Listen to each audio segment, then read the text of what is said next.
Yes, guys, thank you for tuning in to another episode of the Daily Dose podcast. Today we have yet another very special guest on the show. This guy has been around in UK battle rap for a very long time. He has battles that have reached over 1 million views, which not many people can say. And he's now a key part in the Premier Battles setup. Bloodstro, what's going on, man? What's good, man? What's good? Thank you very much for taking the time to come on, mate. I really appreciate it. I'm looking forward to this one. But for yourself, man, like, how was it that you got into battle rap from the beginning?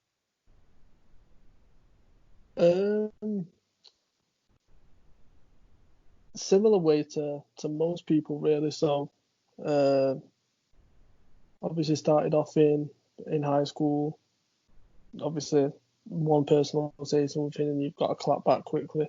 And then it just became a competitive thing. And then, obviously, at that point, YouTube wasn't really as big as it was now. And then I remember stumbling across a video of O'Shea in a field battling Rick Riley.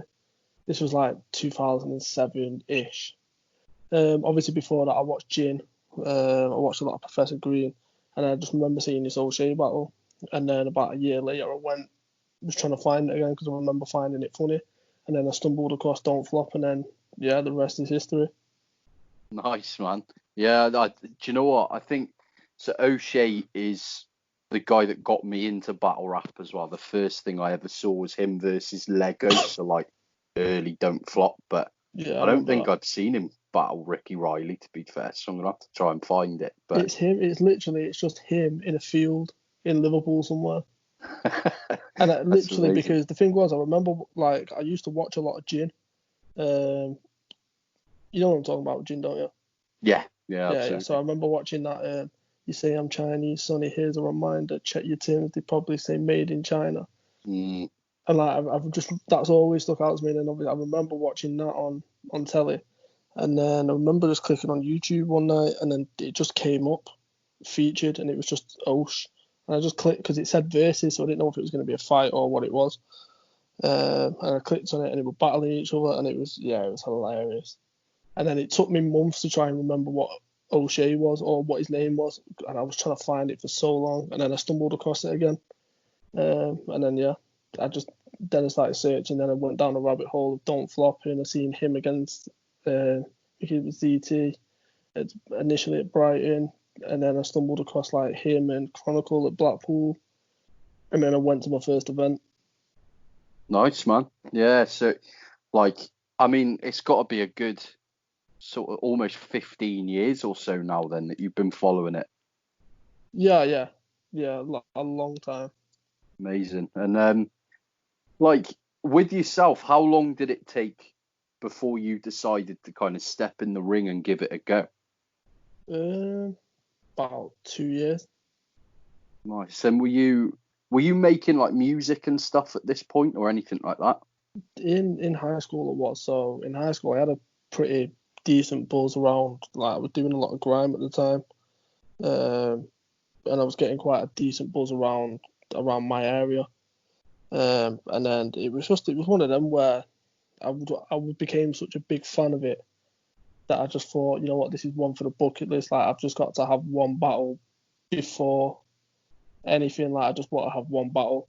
And then at them times, and I've said this numerous times, getting 30,000 views was massive. So then when I did finally battle, in my head I was like, I just want to do one battle that does like close to 30,000 views. And obviously looking back now, it's funny that I thought that, but yeah, I think 1 or 2 years it took me. I was going to events. I was at the 2-on-2 when O'Shea and Innuendo battled Eddie P in Frisco. I was at Briggsy when he battled Els. You can see me in the background actually, which is pretty funny. I look mad young. I was at the first Lab Battles event, and that was where I got my first battle. Was because obviously I knew of Briggsy. I knew people who, because he was rapping in a group called Upper Level Entertainment, and I knew a lot of guys from then, so we knew of each other, but just never really kicked it together. And then I remember speaking to him that night, and you know Steve Bartlett, the one who does, who owns the company now. Okay. No, Have I you? don't think I know him. He's you'll see him. He's all over Instagram. He's all over Facebook. He's inspirational. He owns a multi-million-pound company now. But he was at the Lab Battles event with me, and you see pictures of us stood next to each other in a room, and I mean it was crammed, small, tiny. I've got a jacket, hat, gloves, like I literally look like a burglar. I just remember him looking at me like, "What on earth are you doing?" And then me and him were speaking to Briggsy, and because he battled on Don't Flop a few times, like early on he battled Unanimous and a few other people. And then he was like, "Look, just do it." And then met speaking to Briggsy on the day, and then I got set up against Fame on Lab Battles. Nice, man. Yeah, no, it's been a fun journey, definitely, and like out of the battles that you've done personally, I know you've not stepped in the ring for quite a long time now, but what would you say is your favourite battle of yours? There's a few that come to mind, just for the sheer fun of it and the spontaneousness of it, was the Freestyle Royal Rumble. Yeah, okay. At the Checkpoint weekend, because the thing was, obviously, Osh battled Luna on day one, and they had a day two, and it was on London Bridge somewhere. And basically, me and Osh drove down together, and we were just walking down the street just to get to the venue, and then we stopped in a pub and we seen Freddie Flintoff, so we got a picture with him, and then we left the venue, and then obviously at that point, me and him were talking about doing a 2-on-2 together anyway, so we decided to film like a little video calling out every 2-on-2 team imaginable in Don't Flop. And then we went to the venue, and there was some battles on, and it was just like to Osh, do you want to do a freestyle battle? And then Osh went, let's make it a 2-on-2, and turned to me. I was like, I'm not doing a freestyle battle. I was like, I can freestyle like small bits. I was like, I can't do it. I can't hold it down for a full freestyle battle. And then Osh and her were like, nah, do it. And then it was meant to be me and Osh, and then it was meant to be Innuendo Unanimous. And then Cracker jumped on, and then I can't remember who else jumped on our team, and then it was a 3-on-3, and then I'm sure you've seen it, just all chaos broke from there. Sharon got tagged in, 100 Bullets got tagged in, got tagged in, Calcium Kid got tagged in. Yeah, that was fun. But for my actual performance-wise, either the one against Big J or my 2-on-2 with Soul in Scotland against Eddie P in Frisco. Yeah, I think the 2-on-2 for me would have to take it. And what league was that on? I can't even remember where I saw that. It was Badmouth Battles. Ah, okay. Yeah, I forgot about them, to be fair. But yeah, I love that battle. And the Big J one's a good showing as well. And obviously you battled Bowski, and you've gone up against quite a lot of the big names, to be fair. But that freestyle Royal Rumble, like those types of videos are like the best thing to come from battle rap at times. Like it's just so entertaining. Like I think Soul Jitsu and 100 Bullets was pretty much set up off the back of that. Yeah, exactly. As well. So yeah, it was really fun to see, man. But do you have like a least favourite battle of yours? See, a lot of people at this point expect me to say the Luna one. It's up there, but for not the reasons why many people think. Like, yeah, he absolutely destroyed me. And you look at Luna, like Luna's in the Shotty conversation, the Tony D conversation, the O'Shea conversation. Like he's a household name. My frustration with that battle was I used, and this was me not really. Well, me underestimating battling and what it took to actually battle, was I had the Don't Flop battle penciled in for, it was, Chronicle was doing it To The Test series, so me and Luna were penciled in for To The Test 3, and then it got cancelled, and then it got pushed back to The Test 4, and then I can't remember what happened, but he ended up actually going against Fame, and I don't know if you know the story, but him and Fame basically stumbled a lot, and it never got uploaded to the channel and stuff like that. And then me and Luna got reconfirmed after that for To The Test 5, which is where the actual battle happened. But in that interim, because I was speaking to Briggsy at for their first event, Briggsy basically had an event coming up about a month or two before the Lunar battle. So I used all my Lunar material that I had for the Fame battle, which is probably some of the best material I've written. And then I left it like 2-3 weeks before I started writing for Lunar. And not saying that I'd have done any better or I'd have won it, because I know for a fact I wouldn't have, but it would have been a much better showing. And that's the bit that frustrates me the most. I can appreciate that, man. And like, it's also, it's not a bad showing on your part. Like, I don't think anybody for their, was that your first ever battle, or was that second for you? Second ever battle. I don't think anyone's going to come into their second ever battle and stand up against the performance that Lunacy had, if that makes sense either. So it's definitely not a bad showing on your part. It's just a shame that, I mean, you were kind of overshadowed in that sense, and Luna really took off. But well, me and Briggsy were talking about it when I was speaking to him, and we did the thing for PB. Was looking back at it, because both of us watched it independently before we did the interview, and it was like, he was like, it's one of them gems in UK, and it's like, let's say for example I put on a performance which matched his, like, he doesn't think that it'd have helped that battle or anything that happened to that whatsoever. Like, he doesn't think because of what happened in the battle, if I performed at a decent standard, it was a neck and neck, we believe that it wouldn't have got as many views as it's got. that's probably a fair shout, to be fair. Yeah. I mean, and like, Luna just took off instantly after that battle anyway, didn't he? And like, battle rap as a whole kind of did, I guess. So it must still be cool knowing that you're a part of that. And like, not many UK battlers can say that they've reached 1 million views either. Well, yeah, it's like, I've said this to a few, like, I remember saying it on a few different interviews and stuff like that. You look at Don't Flop, it went in stages. So obviously you had the initial, obviously, Don't Flop run, which was fantastic. Then, like, it went in like stepping stones. So then you had like me and Luna.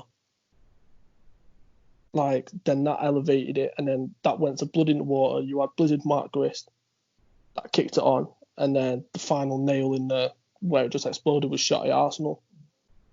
And it's like, me and Luna were the only UK tryout to ever have 1 million views. So obviously that's something to be proud of. But yeah, it is nice to know that I was part of the stepping stone, which helped Don't Flop just elevate.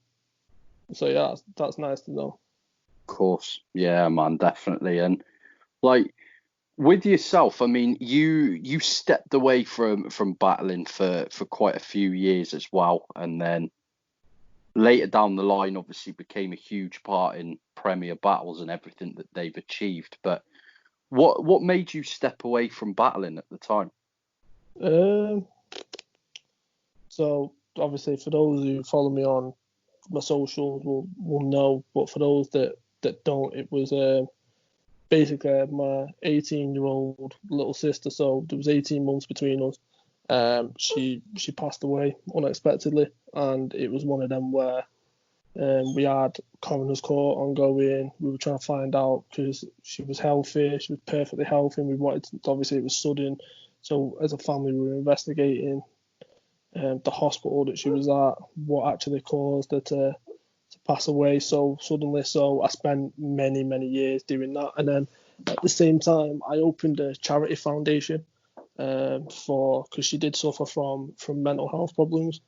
So I opened a charity foundation and was basically setting up charity days. Like, I did a charity football game against Palmer's, a famous YouTube team. They came down from Essex, so I was doing a lot of stuff like that. And it was one of them where, because I was away from events for that long, I didn't envisage myself ever really going back. And then obviously Premier Battles happened. No, I can appreciate that, man. Yeah, and I remember the foundation was named after your sister as well. Is that correct? Yeah, the Alicia Wayman Foundation. Yeah, I remember seeing that about quite a lot, man. And it's, it's a horrible thing to have gone through. I can appreciate you stepping away from the scene for so long. And what kind of led you into coming back and getting involved with Premier Battles then? Was it just more you were friendlier with the guys involved, or? It was like, because obviously I'd been like Shotty and Briggsy are family, like first and foremost, always have been. When Alicia passed away, like I spoke to them too a lot behind the scenes and loads of other stuff. And obviously people forget I was in Canada with Shotty, living with him for weeks. When he was recording a lot of the stuff that on the 316 album, which was released through King of the Dot, like I was staying at his producer's house with him, and obviously I was at the Hitman battle. I was constantly at Briggs's house before I stepped away and all that stuff. So obviously them two were family, and Shotty just hit me up one day and was just like, "I've got something for you." I was like, "What?" And then he sent me the promo. This was back in September. I don't think it got announced till like November, December time, or I can't remember when it was, but he sent it me months before, and it was basically the promo clip that they had, and it was basically them two starting the league again. Because obviously I remember being about when Lab Battles was about and how that finished. They wanted to kind of rectify a few wrongs, and I knew they weren't too happy with the circumstances of Lab, and I know they wanted to put on a product and to set up a league which would do something. And then obviously when Shotty was just like, "Look, we don't know what you're going to be doing yet, but you're in, like it's you, like your family, we're going to get you involved." I was like, "All right, sweet, just let me know." And then obviously then I started speaking to Briggsy, and then the format of it came about with the teams and the clothing, the hats, the different jerseys, and I was just like, "Yeah, this is an unbelievable idea." And then obviously they started talking about getting battles judged again. And then at the first one we had Luna was one of the managers, Tony was one of the managers. So it was the forefathers of UK battling, like, were really giving this a push in. I'll go on record to say that first event, I don't know if you were there, but that first event, match day one, is one of the best events I've ever been to. So because I live in Cardiff and getting to Manchester is I can imagine either difficult or expensive. I've only ever been to 2 Manchester events, and that was one of them. And I think it's still probably my favourite event that I've been to. Like, I think the O'Shea Raptor battle for me is probably my favourite battle I've ever seen live. Just off Osh standing there screaming Manchester's a shithole in Manchester for about a minute and a half, man. I fucking love that event. Yeah, it was. The thing was, like, we didn't really know what to expect, like, because obviously we were filming documentaries and stuff behind the scenes. And I remember Nick, the cameraman, basically got me shooting Briggsy. And then obviously we were getting Flawless and that were already outside. And it was basically us walking round the back of Ruby Lounge and walking into the actual line of people. Like, let's not forget that line was ridiculous. Yeah. Like, you see the videos of Summer Madness and stuff like that. That line was all the way around the corner, and it was us starting at the back and going through and then walking into the venue. And then obviously the promo video started, or that's how the documentary was meant to be anyway. And I just remember going through the line and just thinking, Jesus Christ, this is our first event. And I remember being on stage and Raptor started the O Premier Battles, and it just went nuts. And the battles were incredible that day. Like, we had Soul Matter, obviously Raptor Osh, Chris Lee's battled, I think it was P Soldier, yeah. Juan Old English. And I think it was Bobby Villain, if I remember right. Bobby Villain. Yeah, that's a solid UK card. Oh, incredible. For our first event as well, and yeah, like that. I mean, don't get me wrong, like, I've been to King of the Dot events, I've been to big Don't Flop events, but just for the sheer not knowing what to expect and having that kind of a crowd, that kind of buzz straight away, and yeah, it was by far the best event I've been to. Definitely up there. Yeah, agreed, man. Like, I never thought anything would take away from Don't Flop 4 it was 4th birthday, wasn't it, where Shotty battled Yeah, Arsenal? 4th. I didn't think anything would ever take away from that for me, but it did. Like that event in Manchester, I've never seen. I think Don't Flop usually had a very decent crowd, but I've never seen a crowd just that rowdy and like that. The whole atmosphere on the day was just incredible, man, and it was amazing to be there. But like, in terms of, you mentioned that you were over in Canada with Shotty for a while. Like, that must have been a pretty sort of surreal experience. How did you find Canada? Love it. Loved Yeah. it. Like, still, like, and obviously I've been there twice. I was there. I went with Definition to World Domination 4. Youth Oracle was over there. Pedro was over there, which was an experience in itself. And who was the other one? There was someone else, UK, that was over there. I can't remember. But yeah, that Wasn't Dialect, was it? Nah, Dialect went for to September. I think he was on a Vengeance card or on a card, something along those lines. I remember when it comes to the head, it might have even been so, because I know his girlfriend lived there. It might have been so, but I'm not 100% sure. But yeah, I went over there. Obviously made my relationships there, like King Fly from King of the Dot, like got mad love for him. Like he looked out for me massively, and the one that looked out for me a lot was Organic as well. Like I remember being World Domination 4, and it was day 3, so Pedro was battling. And the funny thing about this was Pedro, when he got booked for it, was convinced he was battling on day 1 or 2 for World Domination. So when he found out he was battling on day 3, he was fuming. He was like, I only came over here because I thought it was day 1 or 2. And we were like, it's in your fucking message, like, because he's showing us the message, like, it says there, day 3. I was like, what the fuck were you thinking? Right, it was just him then was just a madness. He came on his dad's passport. It wasn't even his passport. It was just, it was crazy. I love Pedro. That was probably one of the funniest experiences I've ever had.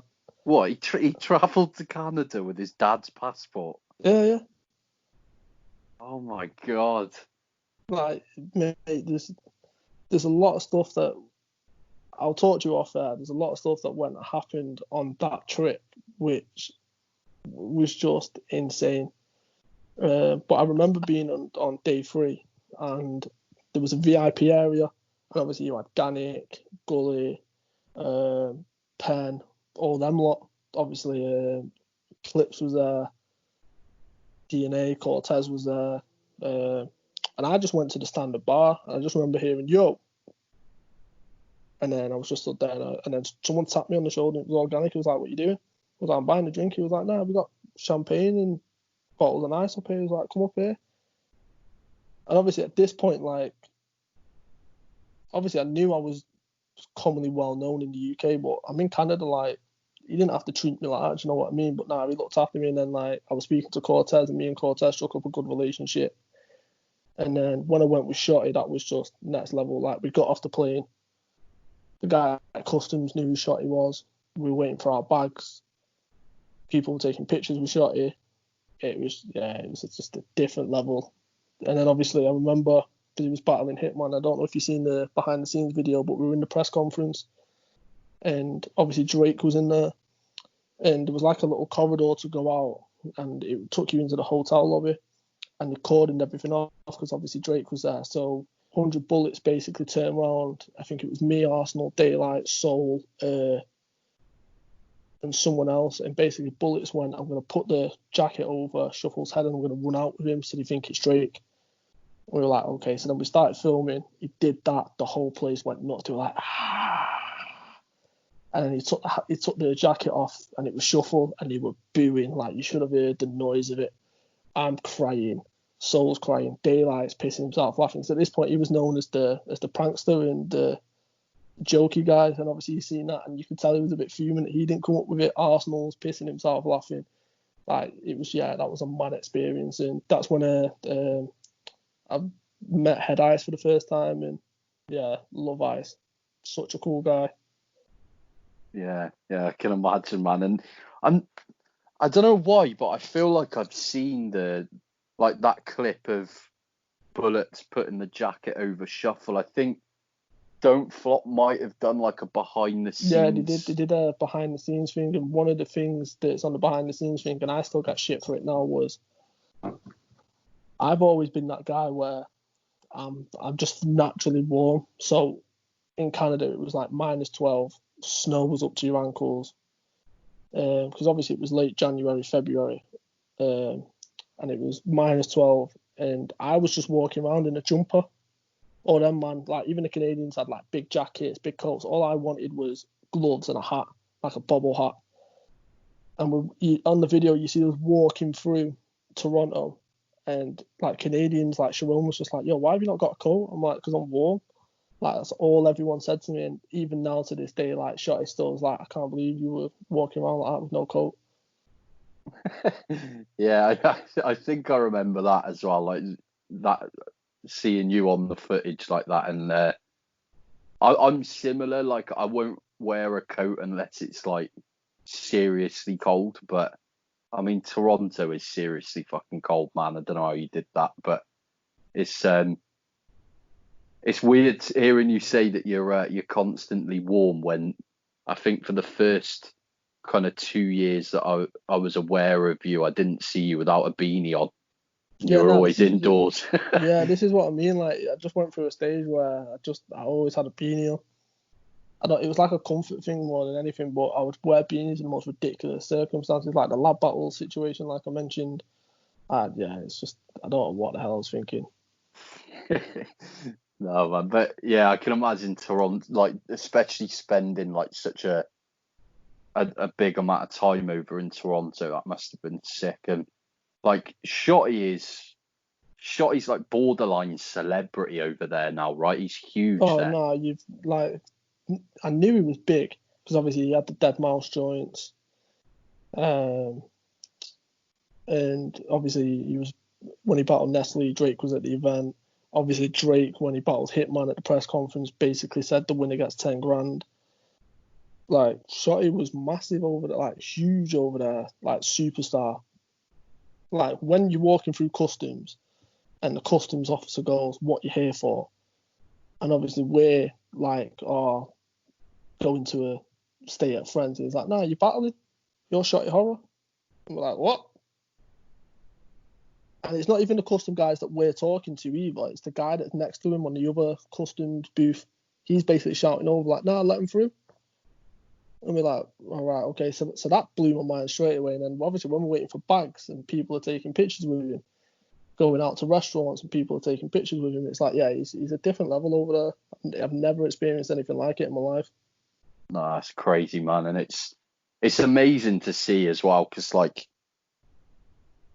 I feel like Shotty kind of gets slept on music wise even over here, so it's amazing to see that he's kind of appreciated overseas as well. But Yeah, well, it's like I don't know if you're an NBA fan, but at the blackout event, James Johnson was there, so he was with the Toronto Raptors at the time. okay, He was so basically him and Hitman were good friends for whatever reason, and I can't remember what the circumstances were. I remember speaking to Hitman and his brother show off about it. I can't. I think they might have played ball together or they knew someone who knew someone. But basically, I remember being on stage and James Johnson, big 6 foot, summer NFL NBA player. He's got 40 grand worth of chains around his neck, watches. I remember him basically turning around to Shotty and was just like, "Yo, you're sick. Like, smash it tonight." And he's an NBA player. Do you know what I mean? And it was just like, oh, fuck you know. it's mental, isn't it?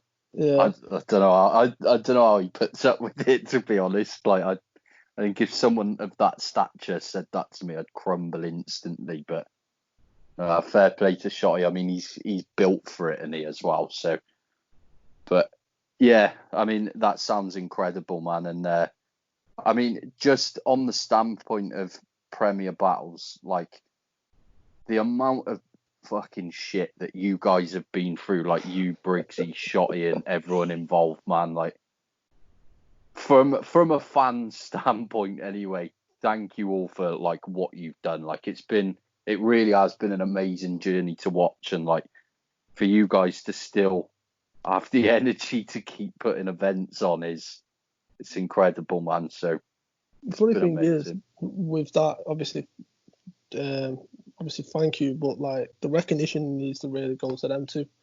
But do you know what the funny thing is? Is a lot of people, like, obviously everyone knows about the Apex situation because of the way it went down and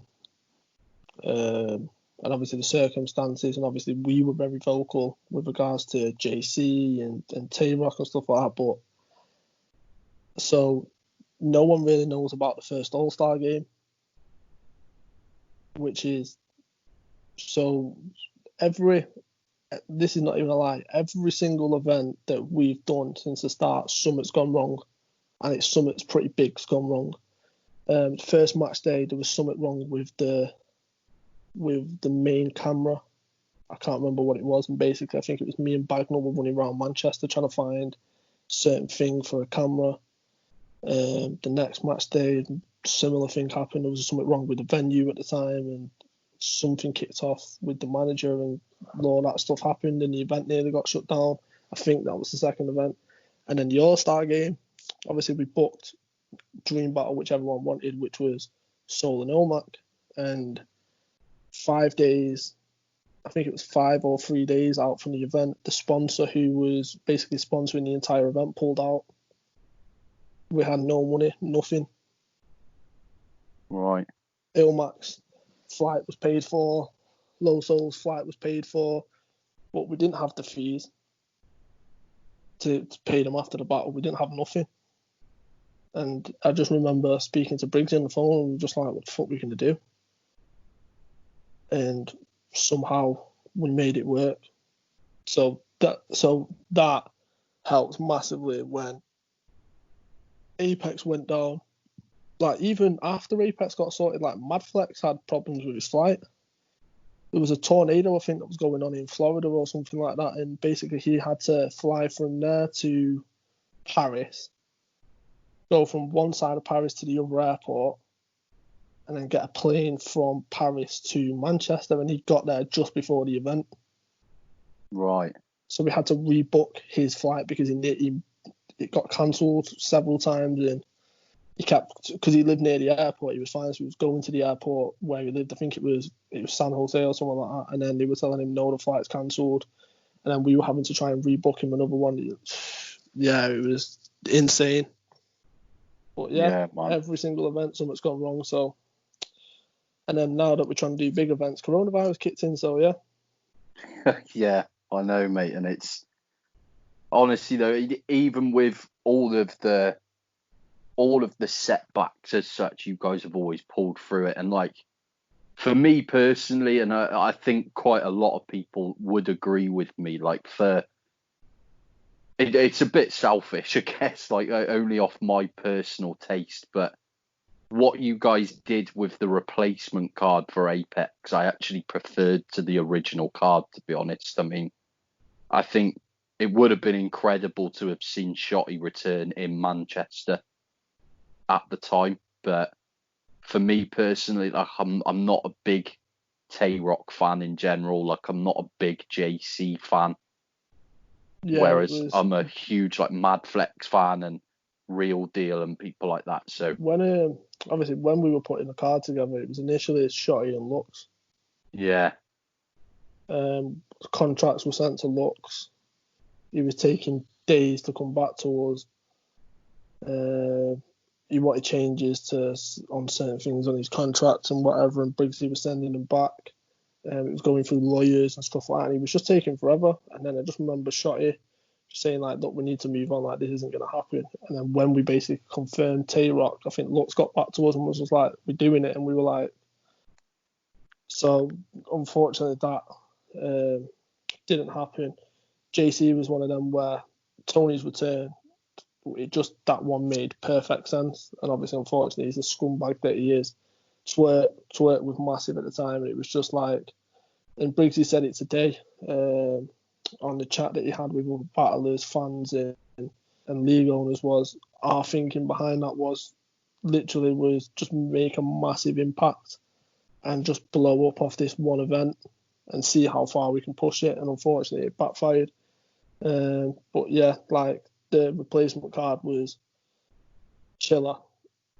I Yeah. can't speak highly enough of him. I really can't. To take major concerns and put in that kind of performance after his title match against Real Deal, and Real Deal just lost his dad, I think, the week before, and for him to even show up, like, I can't. And listen, if anyone takes a clip of this and sends it to Real Deal, like, I spoke to Real Deal after it, and I cannot speak more highly of that man. He is he's a true gentleman, ultimate professional, one of the best people you'll ever deal with. And for him to still show up after that, because he basically looked at us and said, I made you a promise I was going to turn up. I'm honouring my promise. Like, that meant a lot to us. And A-Ward unfortunately couldn't battle. I'm a huge A-Ward fan. And obviously Madflex went through everything to get to the event. And Red Flag, like, I can't speak highly enough of them. And the fact that they turned up in the USA jackets and just made that extra little special with the Premier Battles twist, it was, yeah, that's another one. That's a special event for me. That I can imagine, man. And yeah, I mean, I completely agree. If any of the guys that were originally booked on that card had a reason to pull out of that battle, it was Real Deal, and he was the only one that turned up. So fair play to him. Like, and he didn't just turn up to the event either. He put on a fucking show too. Like, he was incredible. So I completely agree. And yeah, the utmost respect to all of those guys, because they put on a fucking show over here. But yeah, incredible. Amazing. But like, with yourself now, so I've seen, fairly recently that it's the Anarchy series that you're organising yourself. Is that correct? No. So Anarchy was the big event that we were meant to be doing in London. I'm doing the Undisclosed. So it was like when Briggsy had Revival, it's my version of Revival. Right. Okay. So yeah, Undisclosed is me. Okay. Nice. And how are you I know you've not like had much experience as of yet, and things are a bit uncertain in that sense. But how have you been finding that side of things? Surreal, really. So me and Briggsy were talking about it the other day. It's quite mad because the Undisclosed event's probably one of 2 UK events that have actually gone down this year before coronavirus kicks in and everything. So that, thinking of it like that was weird in itself. And the thing that I found most weird was, like, obviously fans have the perception of me. You see it on the comments on YouTube and stuff like that. But if you speak to the battlers about me, like, they've all got that I'm just who I am. Like, I don't change for the cameras. I never will. Like, what you see is what you get. And I think a lot of the battlers respect and love me for that. So I've got good relationships with a lot of people in battling. That's why you see me close friends with, like, everyone's like, why so dead close with, like, Stro? It's weird. It's like, because of the person that I am, like, we get on really well. Same with Tony, Ocean, everyone else. And it was weird because the people I've got really good relationships with, I'm then messaging him for my event saying, do you want to battle on my event? Like, that felt weird in itself. Do you know what I mean? Yeah. No, so that was a surreal, and that took a lot of getting used to. Like, I remember speaking to Ocean. Ocean was like, well, this is weird. And then he rang me, and it was just like, we were laughing for a bit. And it was just like, yeah, this is surreal. It's like, you trying to book me? Like, it's weird. And I was just laughing. I was like, yeah. I was like, well, obviously, I'm going to come to you. Like, because of who you are in the relationship we have, obviously, I'm going to try and get you on my event. And he was just laughing. So, yeah, that was the bit I found weird. But, yeah, I enjoyed it on the day. Really enjoyed it. It was a good event as well. Have you seen the battles from that? So it's the LSD, Koj, and Free Will, Be Easy, battles like that. Is that right? Yeah. Oh, yeah. Fucking Be Easy battle. Jan. Jesus Christ. Because on the day he was like, because obviously he was helping me out. Briggsy was at Shotty's video shoot, and Briggs was like, I'm going to come back and forth. And I was like, why are you going to be coming back and forth? Like, this is my event. You do too much anyway. You just chill. I've got it covered. And Jan was like, oh, let me host with you. So I was like, right, fine, just host with me. and then I introduced Will. And I just remember him basically, I can't remember how he worded it, but I wanted Briggsy to keep it in the edit because I literally had tears and I laughed for a good minute straight when he introduced Bees. He was like, all the way from Trinidad and Tobago, or all the way from Trinidad and Tobago backpacking. I can't remember how he said it, but he basically halfway through Bees, he's like, nah, B, that ain't right. And Jan face dropped and he went silent, and you could literally hear a pin drop in the room, and then you just hear me wetting myself, and then everyone else was just like laughing, and then we had to redo the take. So if you watch the actual proper footage of it now, you hear me in the intro like, part 2, because Jan fucked up. If you're in the building, make some noise, and then obviously everyone's laughing. But yeah, like, such a fun day. No, I can imagine, man. And the battles that came from that event were really strong as well. So it's a credit to yourself for your first event. That's what I was going to say. Not bad for a first event. Code LSD was ridiculous. Yeah, really strong. And I mean, personally, a lot of people say it's a debatable, but I don't think it is. I think LSD took that really cleanly, to be honest. I thought that was possibly his best performance we've seen from him, to be fair. Like, he really showed that. Since the Academy final. I think he's needed that performance. Definitely. And not that he's had bad performances. I think he's just kind of come up against strong opponents that, yeah, exactly. And I don't think they're like, with LSD's style, how do you beat Matter and people like that? Do you know what I mean? But yeah, it was great to see Dean like smash it against an opponent that like really worked for him as well. So yeah, I enjoyed the footage of the event a lot, man. It looked really good. But have you got like big plans for future events yourself then? Yeah. So I just want to see how far I can take the undisclosed. Like, eventually, a couple of events down the line, we're going to be flying a few people in. Nice. That's the aim, obviously. But the thing with PB, which we find it funny, you see on the comments like, oh, you should be trying to nurture the UK talent. You should be out there trying to find new talent. Like, funny that one, we've done 3 academies, or on the verge of doing 3 academy events, pushing UK talent. Our cards are predominantly UK versus UK anyway. Yeah. So it's like, what more can we do? So with undisclosed, like, there's a few battlers I really, really want to give a push to this year and give them shine, which they wouldn't really have got elsewhere. Like, Bizzle's the first one that comes to mind. I think given the right push, he can be a big name in the UK. One that not really a lot of people would stand up and recognise, but Sam Hype's great performance on his last one. Agreed. I want to keep trying to push him. Slester would have been one of them, but obviously he's back in the academy now, which is perfect for him. Deviant deserves a push. There's a few I can name.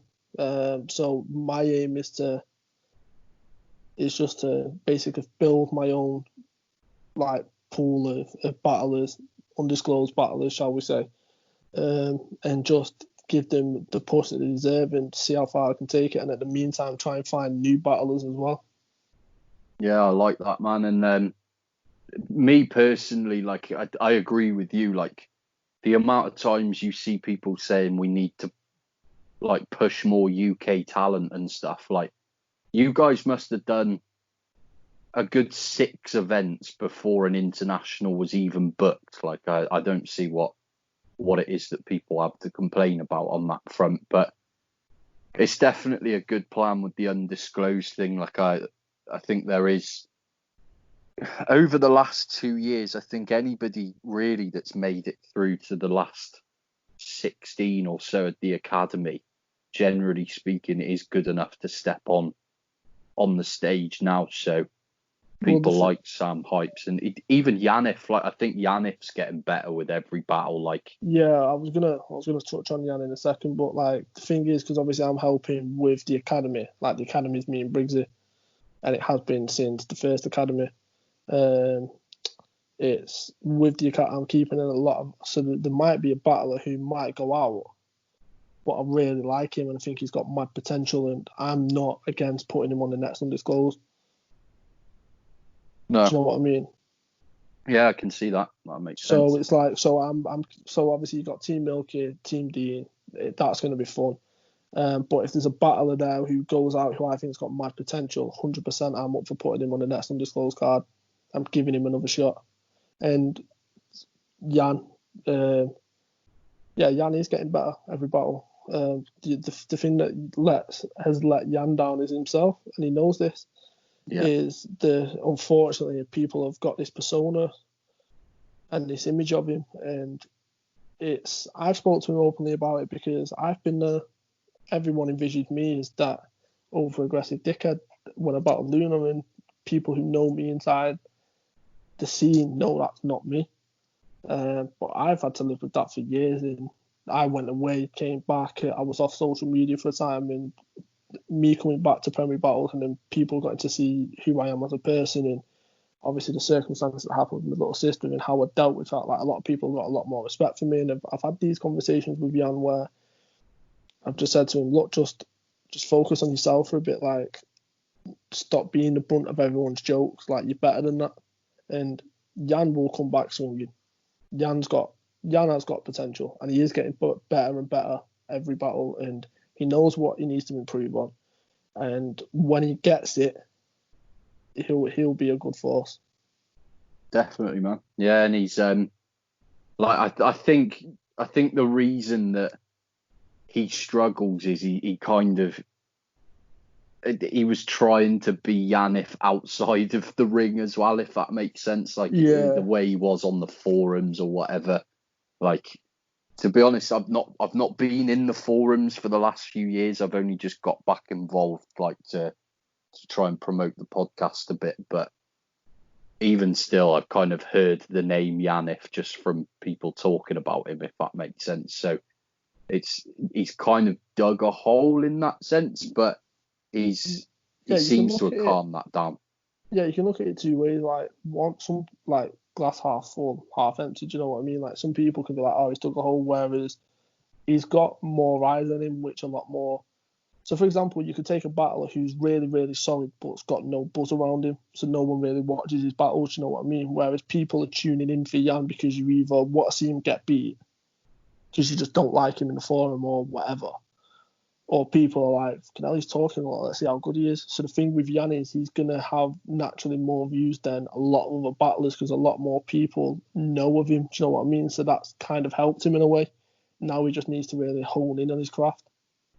Definitely. Yeah, and his tryout was, probably one of the most hyped tryouts that we've had for years, to be fair. Exactly, like, this is what I mean. Built that up really well, to be fair to him. But yeah, I mean, he definitely is improving with every battle, and by the sounds of things, he's a bit of a workhorse behind the scenes as well. So yeah, he doesn't stop. No, that's good to hear. But like the final kind of battle rap related question really is, it might be a little bit easier for you now that with having promoted your own events and stuff as well. But if you were putting together like a dream card as such, like you had unlimited funds to put this together, who are you putting on the card? So like, what do you want to see the most? Right. So there's an inside joke at Premier Battles. Every time an international gets mentioned, I specifically want to book this one battler because I'm a huge fan of him. Okay. B-Dot. Yeah, I'm with you, 100%. But and Briggsy will openly, if you speak to Briggsy or any of the any of the PB staff, you'll hear basically whenever it's like, international, it's like, no, Stro, we're not trying to book B-Dot.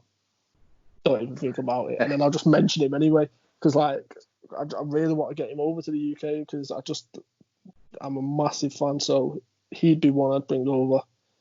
I've got to bring my brother over. Oops. Like, that's family. Yeah.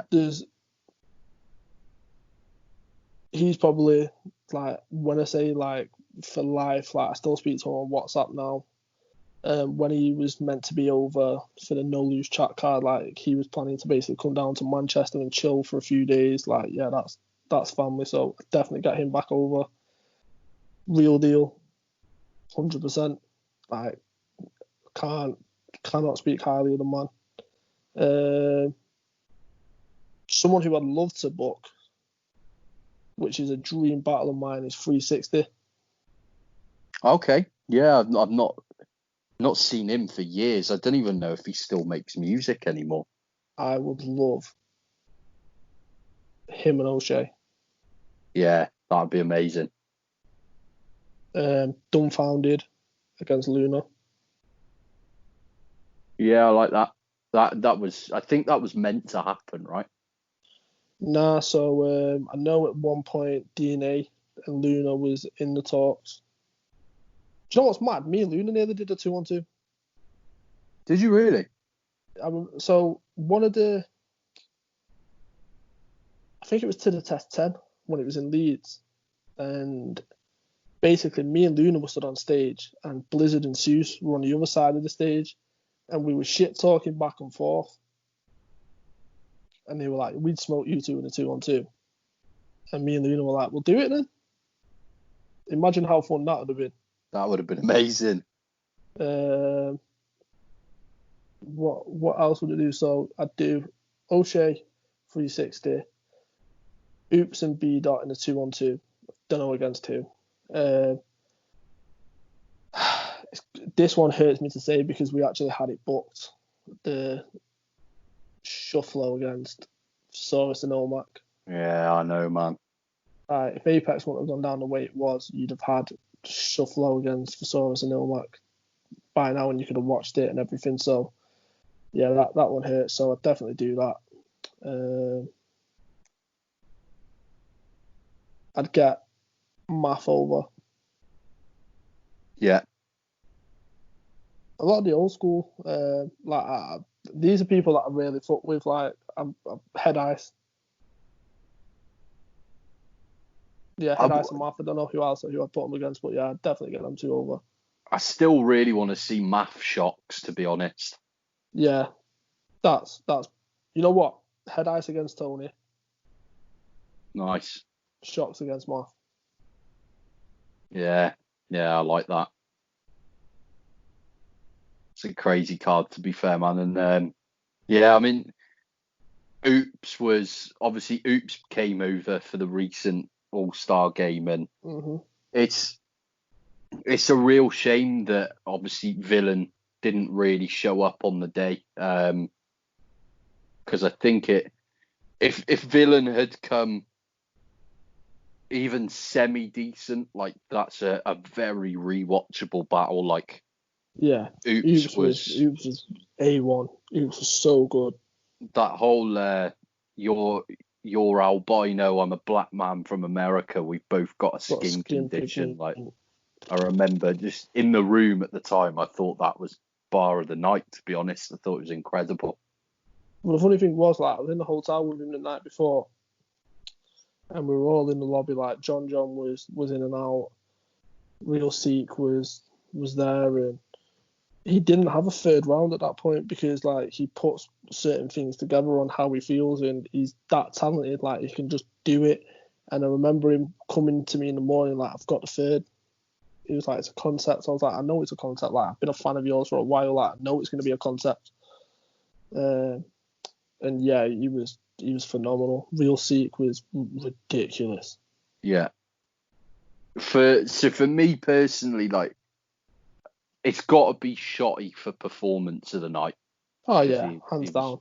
Unbelievable. But Oops wasn't too far behind, and then as an overall back and forth, like, Real Deal Maverick was by far battle of the night for me. Yeah, Mav and Real Seek was phenomenal.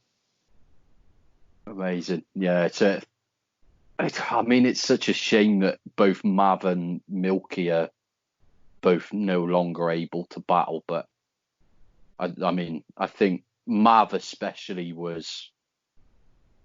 I know it's a big call nowadays, but for me, Mav was pretty much top tier in the UK.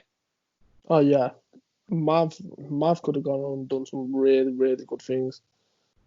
Definitely. And Milky as well, man. I mean, Milky was he just knows how to approach every battle. He understands battling in that sense. Yeah, So that's why him and Dean for the academy managers is perfect, because they both get battling, they both understand it, they both approach it in different ways, and they both got different processes, and it's going to be fascinating to watch how they manage their teams. definitely. I mean, in terms of Milky, like, we obviously all got added to a group chat yesterday, those that made his team, and he's already messaged us all with like feedback on what to work on. And obviously, you've seen what I put in the chats. Like, obviously, every academy, me and Briggsy adds everyone into the chat. So then we're all in there, and basically, event days, you'll get messages from me like, if you're struggling, here's my number, da da da da da. So it's just so we can really keep an eye on it. But like, I was watching him do that, and I was like, oh, okay. I was like, he's taking it serious. I was like, all right. And I actually messaged him privately. I was like, yo, I like that. yeah, me too, man. And like, as someone, like, for me, because I've never battled before, like, that's the draw to the academy, is having somebody to kind of to point you in the right direction and be honest with you and tell you if you're writing shit or whatever. But yeah, I'm really looking forward to it, man. And Milky's kind of stamped his authority from the second we all got added, which was good to see. But I mean, what is the actual plan with the academy now that things are kind of all announced and stuff? Like, are you guys going to be? Is it going to be all small room events and then the final battles at Apex? It's we were talking about this the other day. So for the moment, every week, obviously we chat daily anyway with ideas back and forth, but me and Briggsy are on a Zoom call every week, basically trying to look, we're planning this and this potential date and that potential date, but so the government's making an announcement on Sunday, I believe, so we'll see what happens with that, but we're playing it by ear. But if it is going to happen, it's probably going to be a small room, 100% for the foreseeable. Whether we can make that happen or not, like I said, it depends on the government. But yeah, of course, the vape shops location, which we're probably going to have to look at. So where Milky and Bizzo went down, that venue. Okay, nice. So potentially there. That's where Yanif and Sam Hypes went down as well, right? Yeah. Nice. So yeah, that's the venue that we're going to be looking at. Cool. Yeah, sounds good. And yeah, I'm really looking forward to it personally. But I mean, apart from that, man, that's kind of it for the battle rap questions. I've been finishing the show with like some 3 music questions and then just 3 proper random questions to finish up with. But yeah, this one's pretty difficult, to be fair. But if you had to pick your 3 all-time favorite albums off the top of your head, what would you go with? Slim Shady LP. Yeah. Like, still now. I mean, as a Brit, it's how we... Yeah, 100%. Like, still now, it's ridiculous. As a Brit, it's kind of our only route into hip-hop for people around our age as well, really, isn't it? Like, he was the guy that made it big over here, like, from our era, if that makes sense. Yeah. Like, yeah, I love that album. I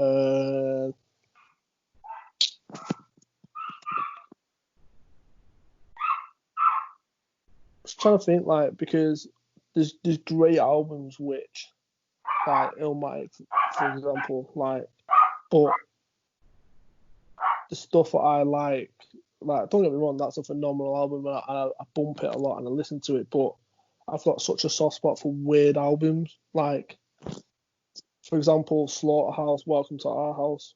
It's one of my favourite albums. Okay, nice. Love that album. Like, I bump that constantly. And I'm trying to think of the other one.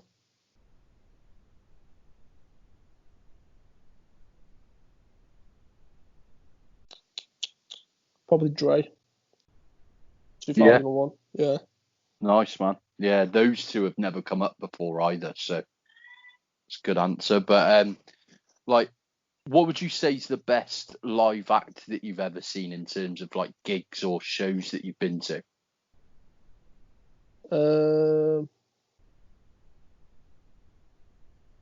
Shotty's up there.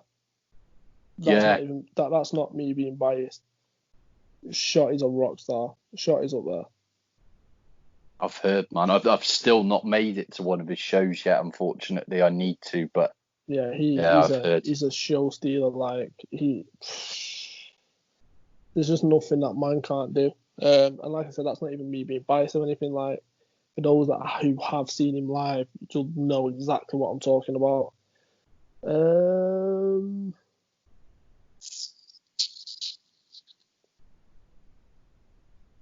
Trying to think. I've never really been to that many concerts, to be honest. I've never really been a concert guy. Do you know what I mean? Fair enough. No, I mean, we'll stick with Shotty then, definitely. But yeah, man, I've heard he's incredible live as Yeah, well. he's So phenomenal. yeah, I need to get out and see him at some point soon. But the final music one is like, is there any lesser known like artists that you're a big fan of that like Dax. myself or the listeners might not be aware of? Dax. Okay, yeah, I don't know if I have heard of him actually. He's done a song called Dear God and You Should Have Known, which had Hopsin on it. Big fan of Dax. I like Dax a lot. The thing was, Joyner Lucas before he got massive. Yeah, okay. Love Joyner. Nice, yeah. But you can't really say no one's heard of him because everyone now has heard of him, and he's just gone to a stratosphere of just, yeah, it's ridiculous. So yeah, Dax. Yeah, I'll definitely check Dax out after this. Like, I've just searched now. He's got like 19 million views on that Dear God tune as well. So, Mate, it's phenomenal. Like the nice. video's incredible, but his rapping in that is it's ridiculous.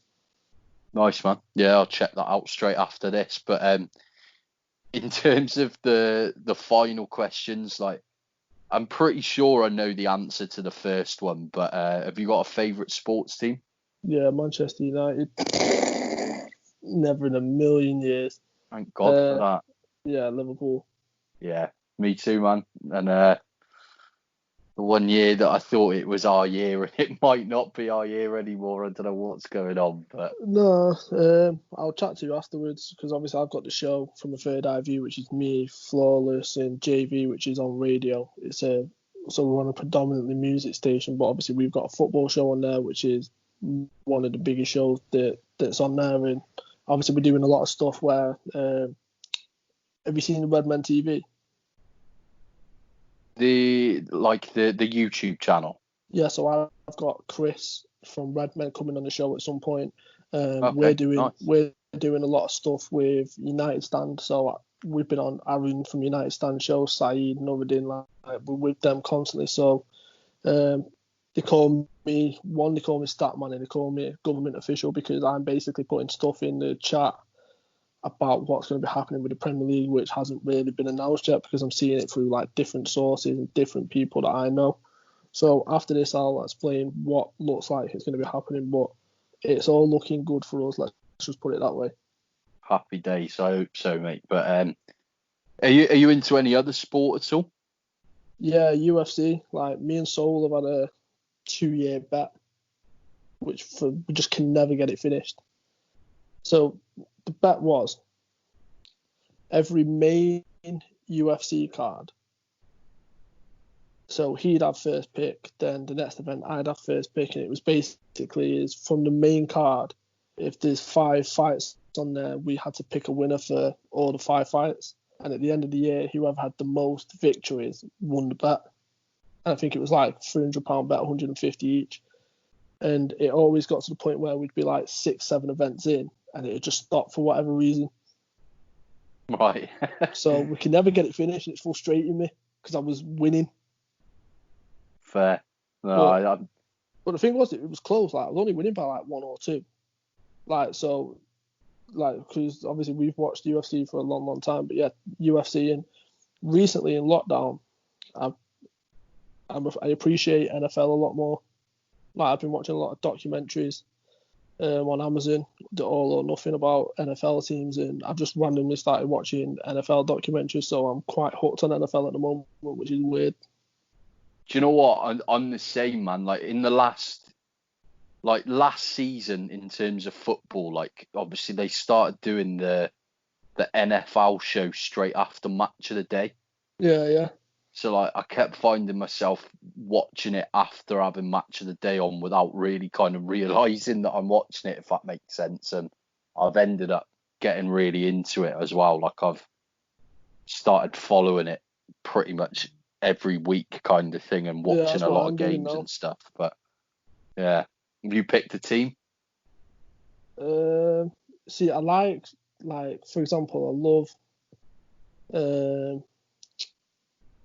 So I've watched a lot of combine to the NFL documentaries. So like Shaquem Barkley, obviously for those who don't know, New York Giant. That kid is ridiculous. Have you seen his highlights from his first rookie year? Yeah. Oh my lord! Yeah, man. Like the kid is a joke.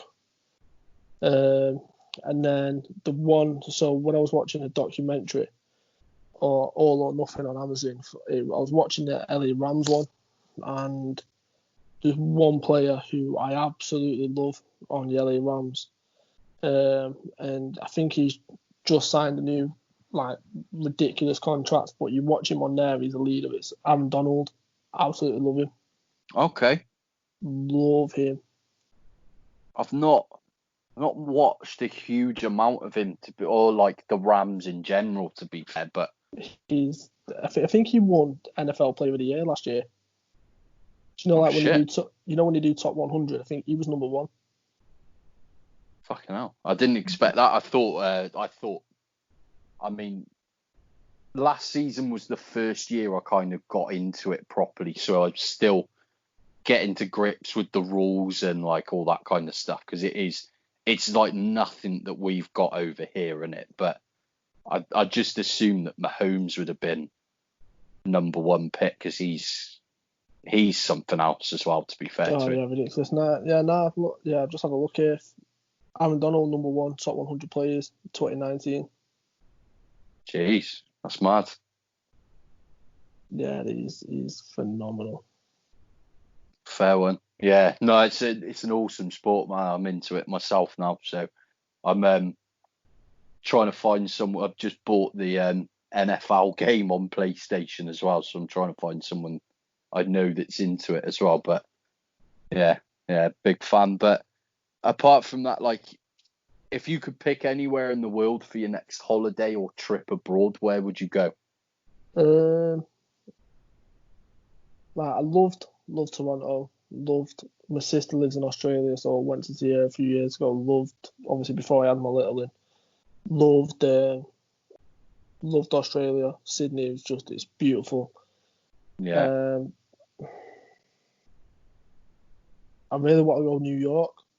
Now, luckily, my sister's getting married in New York next year. It was meant to be this year, but obviously it's been pushed back a year because of everything that's happening. So I'm getting to go there, luckily. So I can't wait for that. But I'm just trying to think, like, Las Vegas always comes to mind. Like, my mum and dad used to play a lot of poker, and I used to play a lot of poker when I was younger. Probably somewhere like Jamaica, Hawaii, somewhere like that. Yeah, definitely. Yeah, we're like for me personally, the only continents I've never been to is like Antarctica and then fucking North America. So like, I'm desperate to go over there as well, but due to like the pandemic at the moment, we've had 2 holidays cancelled. So my plan now is to, once we get the money back for them, I'm probably just going to book a trip to New York and like go to an iBattle event and stuff like that. So I'm going to be heading over there this year myself. But getting married in New York for your sister, that's going to be awesome. Yeah, I can't wait. Like, there's been a lot of back and forth with everything that's going on and stuff. So, and it's like I was chatting to Matt, and I was just joking like, "Oh, you do realise when I come back, you're gonna have to hook me up with a cut at Harlem Cuts." He was like, "Yeah, I've got you." So Nice, when I'm man. out, there, I'm gonna try and get, I'm gonna try and hit up an event. But no doubt, Oops is probably gonna come chat me at some point, and then all the battlers that I speak to, I'm gonna try and see as many of them as I can. Do you know what I mean? Like, I want to go to an event out there because that'll just be a different experience in itself, and yeah, it'll be a lot of fun. Definitely. Yeah, that sounds good, man. But the final one, and this one has brought up some shite answers, to be honest. But if you could pick one sweet and one savoury, what's the go-to snack for you? You know what? Before, when you said some right shite answers, I was gonna be like, "Oh, don't worry, this is gonna be a shite answer." I'm gonna apologise in advance, but I've never been a sweet guy. Okay, fair one. I was always packet of crisp and like a can of like Dr Pepper. I mean, Dr. Pepper can be the sweet answer, I suppose.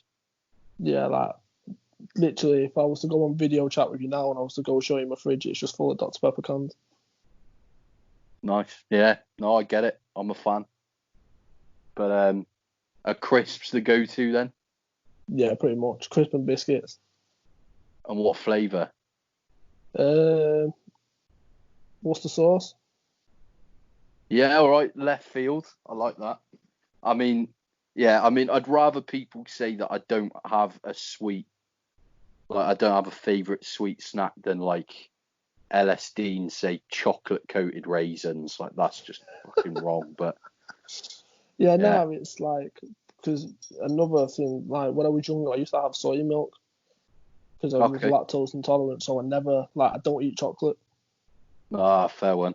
Makes So sense. like I've never really had chocolate, never really had sweets. Like obviously when you were a kid and like I'd go play football on the field with my mates, and mum would give me like £2.50. Obviously in them days you could buy half a shop with that. So they were always buying like the multi-pack of sweets and other stuff. I was literally just stacking up with Lucozade, Dr Pepper's, packets of crisp, and that was it. Fair one, man. No, I like it. But yeah, I mean, apart from that, man, that's pretty much everything done. Like, is there anything that you wanted put in the description box and like anything that you wanted to plug at all? No, not particularly. I'm just trying to think now. No, not really. No, just go and follow Premier Battles, I guess. But Yeah, obviously my socials and then yeah, PB. nice. Yeah, will do, man. But yeah, apart from that, mate, I really appreciate you coming on the show. It's going to be a bit different to most episodes. I'm not just going to hang up. I'm going to stop recording so I can get the juice about Liverpool. But yeah, appreciate it, man. Yeah, And well, yeah,